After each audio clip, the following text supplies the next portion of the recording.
Hey guys, what's going on? It's Matt Wenning at winningstrength.com, and this is another edition of Wenning Wednesday that we're now posting on YouTube instead of Instagram. So hopefully you guys will get this information still all the same. We switched it to YouTube because I finally figured out how to do it all on my phone. It just makes it a lot easier, and I think more people get to see it worldwide. So with that being said, I'd like to throw out a shout out to my sponsor, ATP Labs. If you're looking for high quality, medical grade, highly effective supplementation, ATP is the top dog for that stuff. They're completely regulated by their own Canadian FDA. I've been taking that stuff for about 8 years. We've taken it, or we've had the firemen that I take care of take it on a pretty consistent basis and seen some amazing results in both sleep quality, restoration, and hormonal profiles. So testosterone, estrogens, all of that are all going in the positive direction as far as performance and health and longevity. So if you can, visit ATP Labs. Our public discount code is Winning Strength, all caps. And we also have very high level percentage discount codes on Patreon.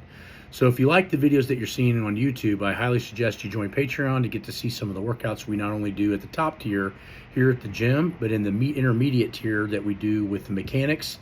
And then the beginner and the donation tier, we show some 50 and over workouts that we do with people that are, say, over 50 and work in desk jobs and just trying to maintain muscle, keep body fat at a minimum, etc.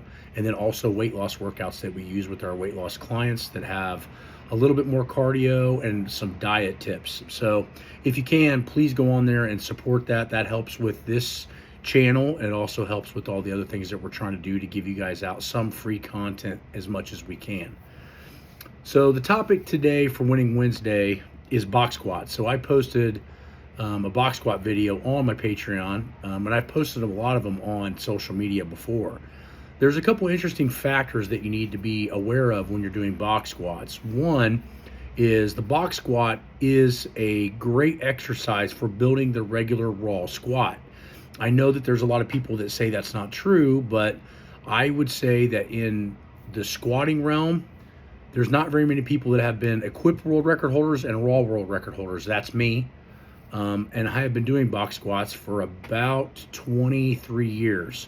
So in that particular time, I was able to push my raw squat to an all-time world record of 865 and an equipped squat of 1197.6, both of which were all-time world records. And the raw squat was done in my mid-30s, so it's not like I was a spring chicken on that. And as you can tell from the numbers, that the box squat helped tremendously.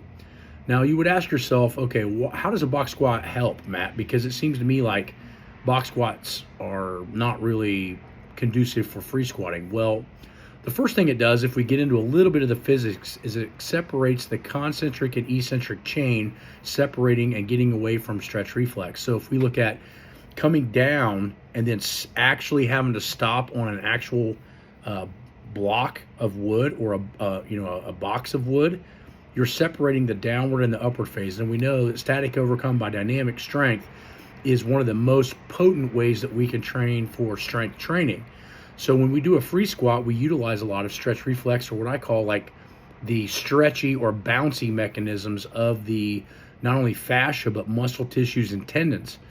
When you're squatting off of a box, it's kind of like a paused bench. So think about like the bench press. If I just do a touch and go and I kind of bounce it off my chest, for most people that go to the gym, we can do way more doing it that way. But on a pause bench, notice how much weaker most people are on the pause. The box squat, for an example, are some of the same problems or issues as far as box squatting, when done correctly, is actually harder than free squats because you're negating stretch reflex. The other good thing about box squats is they tend to cut the soreness down by about 25 to 35%, depending on various factors: hydration, nutrition, sleep quality, things of that nature. But from what I have noticed in the last 25 years or so of using box squats to develop a world-class squat in both raw and equipped, is that the box squat tends to allow me to train a little harder for a lot longer without the beat down. So if you're using that stretchy tendon and muscle and fascia kind of stretch reflex, it tends to increase soreness because you're doing a lot more damage to tissue. So the box squat is one way that you can maintain a squatting pattern for a longer period of time, especially if you're mixing it in and out of your training. So make sure that the box squat is definitely rotated in and utilized, I would say at least 40 to 60% of your yearly cycle. With that being said, the box squat can be changed in a couple of different ways. We can go lower, we go exactly to competition depth, which is probably going to be usable for most of you guys. But you can also, at an advanced level and even an intermediate level, utilize it as a point in which you can hit sticking points.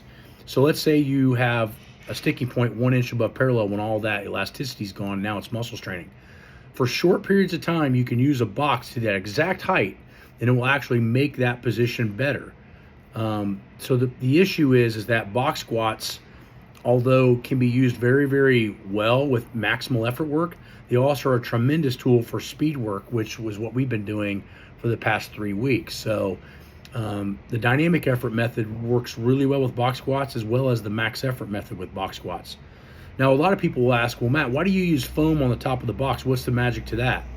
The magic to it is really no magic at all. What it really does is for beginners and intermediates, which is mostly what my gym's full of today, if they accidentally fall down too fast or lose their balance, they're not coming down and blasting on their glutes or their tailbone on a hard surface. They're actually sitting in a soft surface. So that can save a lot of injury factors. So I would highly recommend to use like Elite FTS, the foam blocks that they sell, and squat to those because they're a dense foam. It doesn't give a lot, but they're a little bit forgiving if you sit down incorrectly. A very hard wooden box like what I use and what Louis used to use, they can be a little bit more unforgiving. But at that time, we were dealing with athletes, including myself, that were highly skilled and never really fell on squatting. So I like the foam for teaching. The other thing that it can do is when you're in a foam on the box, you learn to stay a little bit tighter at the bottom, which is exactly what most people do on a free squat, right? They come down, they get right about where they're going to change, and then they slow down and they rebound. Well, in the foam, it's kind of giving you the point of where your rebounding position would be without actually doing a rebound. It's an actual pause. So I find that the foam is a really powerful tool to not only enhance technique, but it also is teaching you a little bit of when to stay tight and when to fire. Now, foot pressure is a huge thing on the box squat, and it's one of those things that you learn to master box squatting in and of itself. Lateral foot pressure, almost all heel, keeping shin straight.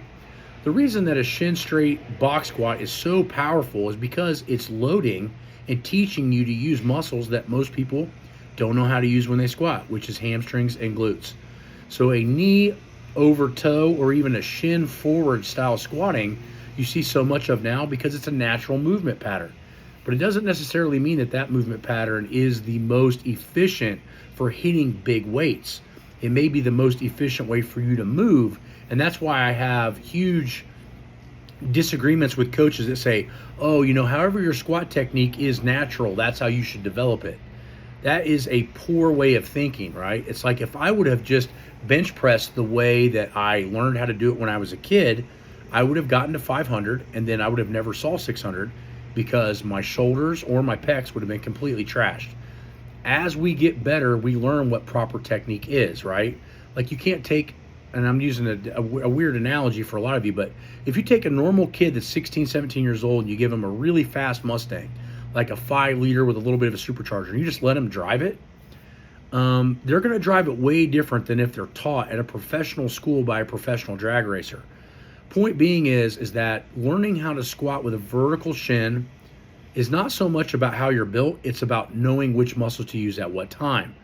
I have tried to explain this to people for fucking years now, meaning that my full equipped squat and my raw squat were not much different. The only reason my raw squat was a hair bit narrower than my equipped squat was my age.